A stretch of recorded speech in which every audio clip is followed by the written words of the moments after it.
Bonjour à tous et bienvenue à Question Auto. Ici James à bord de la Subaru BRZ TS. Mais qu'est-ce qu'une TS? Est-ce que c'est comme un GR86? Est-ce que c'est juste une petite Subaru BRZ avec des accents pour paraître bien beau? Mais la réponse suit bientôt. Mais l'autre point que je vais vous amener en premier lieu, c'est quel est l'avenir des voitures sportives abordables? Parce que soyons honnêtes, il n'y a plus beaucoup de voitures dans ce segment-là.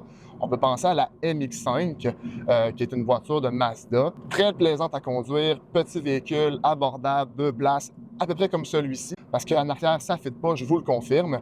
Mais autrement, il n'y a pas grand véhicule dans ce segment-là. Il faut monter là, de grosseur pour aller dans une Civic SI, par exemple, ou des véhicules de ce style. Donc, on change aussi de prix à ce niveau-là, il faut se le dire. Donc, quel est l'avenir de ces voitures-là? Est-ce que dans 10 ans, on va avoir les mêmes voitures? Dites-moi ce que vous en pensez. Moi, mon opinion là-dessus, mon avis, ma prédiction, si on veut, c'est que dans 10 ans environ, ou plus, là, on va avoir des voitures électriques plus abordables, plus tous les consommateurs, en guillemets, si vous voulez. Ces voitures-là vont avoir une bonne accélération, vont être quand même plaisantes en général à conduire pour les routes qu'on a ici au Québec, au Canada, où les limites de vitesse sont quand même assez limitées. Mais une voiture sportive, c'est un tout. C'est une voiture que, oui, il y a de la puissance, mais aussi une direction plaisante, une transmission manuelle qui est plaisante, même automatique. Elle peut être semi-automatique, mais hyper plaisante aussi. C'est une voiture que le châssis réagit bien dans les courbes, que les pneus collent. C'est un tout, une voiture sportive.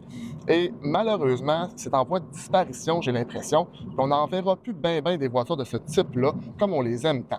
Bon, c'est quoi une BRZ TS? Ben oui, il y a l'écusson TS qui paraît bien beau, mais autrement, c'est une manuelle seulement. Donc, une voiture de puriste, mais aussi, au niveau de la suspension, ajustée STI aux 4 roues indépendantes. Donc, c'est vraiment intéressant à ce niveau-là. On voit un changement, ça, je vous le confirme, là, pour avoir essayé la GR86 sur une piste et celle-ci en ce moment. Il y a quand même une bonne différence au niveau de la suspension. Pas deux mondes complètement différents, mais ça reste que ça fait une différence. Ensuite de ça, on parle aussi d'un kit de freins Brembo, donc des plus gros freins 12,8 pouces à l'avant, 4 pistons, et 12,4 pouces à l'arrière, 2 pistons. C'est des roues 18 pouces aussi, donc ça, sur la route, on aime ça, ça colle, c'est le fun à conduire, mais on sent un petit peu les bosses. On a aussi là, les miroirs de couleur noire, donc des petits accents qui viennent rendre la voiture un petit peu plus attrayante à l'œil. On avait déjà fait l'essai de la GR86, là, allez voir l'essai dans le i ici en haut, aussi la MX5 si vous voulez voir notre avis sur les deux véhicules, faire un petit comparo, mais je vous invite à le faire. Mais ces deux voitures-là, la GR86 et la BRZ, sont très plaisantes à conduire. La transmission, c'est tellement précis. La direction aussi. Je pense que cette voiture-là, en termes de plaisir, ben, c'est un exemple à suivre parce qu'on a vu souvent des transmissions manuelles qui sont correctes. La direction, elle est correcte aussi, mais c'est tellement mou au niveau du pommeau de vitesse. On n'a pas ça ici. On a vraiment une voiture bien montée, bien solide, et on sent qu'on peut avoir du plaisir et la pousser, là, plus même que nous, on peut se pousser dans le véhicule. Donc ça, c'est vraiment un point intéressant et que j'apprécie beaucoup. Autrement, on a à l'intérieur des petits détails bleus, des petites coutures bleues, comme vous voyez au niveau des bancs, au niveau du volant, et du suède aussi dans les portes, au niveau du tableau de bord, au-dessus du cadran.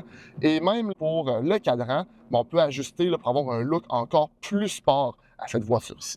Mais autrement, c'est une voiture qu'on peut conduire tous les jours. Elle est quand même confortable, somme toute. C'est moins cher aussi qu'un WRX Sportec, donc ça, c'est à considérer. Puis, je pense qu'on peut trouver notre compte quand même si c'est une voiture qu'on conduit peut-être plus l'été, ou peut-être moins sortir l'hiver, parce que c'est une propulsion, il faut quand même se le dire. Mais moi, c'est une voiture que j'apprécie énormément pour sa conduite, pour le support même des bancs à l'intérieur. On a vraiment un sentiment de sport. C'est un petit peu renfermé puisqu'il y a beaucoup de noir, donc c'est un habitacle quand même sombre. Mais au final, c'est beaucoup de plaisir au conducteur. Puis il faut faire attention, même si c'est pas beaucoup de chevaux, on a toujours le goût là, de la pousser un petit peu plus. Donc il faut se surveiller un peu à droite à gauche quand on a du plaisir avec cette voiture-là. Sur ce, abonnez-vous, mettez un pouce en l'air parce que vous aimez cette vidéo et dites-nous en commentaire là, comment vous trouvez la Subaru BRZ TS. Merci!